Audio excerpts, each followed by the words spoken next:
spotlight. Yeah, certainly no expert, but I this is from my own personal experience and learnings from. There's a great therapist and attachment expert.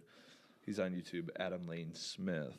So I learned a lot from him. So just relaying thanks, relaying the lessons I've learned and through my own personal journey, and maybe give some encouragement to check that out so people can get knowledge from someone who is in that space for a long time and is an expert. So yeah. What are the attachment styles? Yeah, so there's hybrids of attachment styles, but for the main three are secure, avoidant, and anxious. Secure people. This is where you want to be.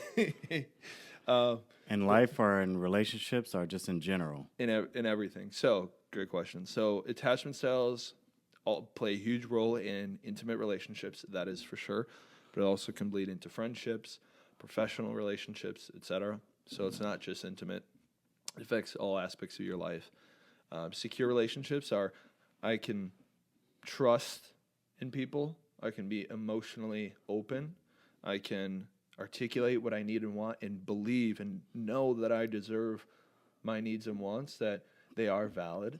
Okay. And to confidently connect with people and become close with people and be able to handle things and deal with things if there's, conflict or adversity that comes in. Very general. Have you had any, besides the attachment that everybody wants, well, not that everybody wants, that everybody should want in their relationship and life in general, have you in the past shown any of the anxious attachment styles or avoidant in any type of way? Yeah, I think it's interesting. In a past relationship, I definitely had an anxious attachment for sure. And this is recent development for myself of healing through my anxious attachment. But real quick, anxious attachment is just really a deep seated fear of abandonment and not being enough and trying to be perfect. It can show its head in clingy behavior or dependency or codependency, needing validation and reassurance. But yeah, and then the other one to just a second before you go on past the anxious attachment style. What is the origin? Oh, the origin. Yeah, the origin stems from childhood. All these attachment styles stem from childhood, where for example, an anxious attachment be a family member abandoned you when you needed them, or if you weren't perfect, so you had to be perfect. Otherwise, you didn't get the attention you needed, the love you needed, so you were always on guard of looking over the details and being insanely focused on that and overthinking everything, so you don't trigger that parent or that caretaker and wasn't properly taken care of emotionally, mentally. Yes, and then to add to that, the inconsistency of parents.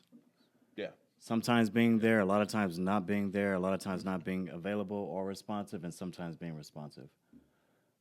Yeah. Yeah. Continue with what you were saying. Sorry. Yeah, no worries. And to answer your question of what attachments I have been, but just to get out of the way. So avoidant is the other one.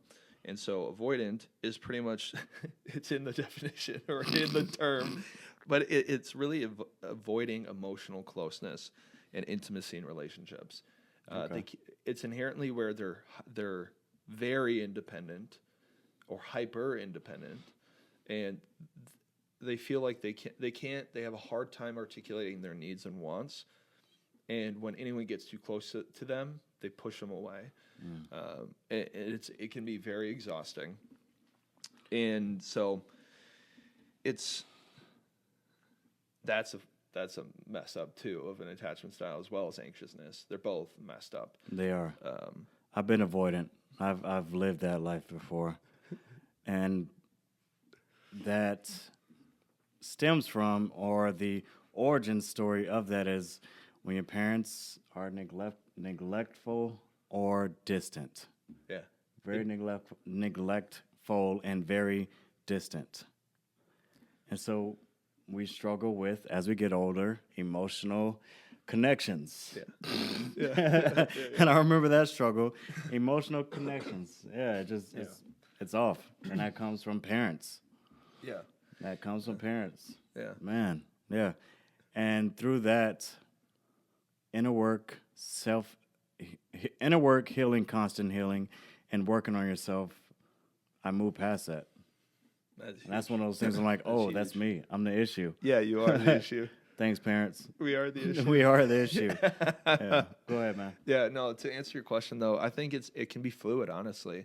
I mean, I know throughout most of my life, I would say I leaned more so in the anxious side, but there were times like in college I was more so avoidant.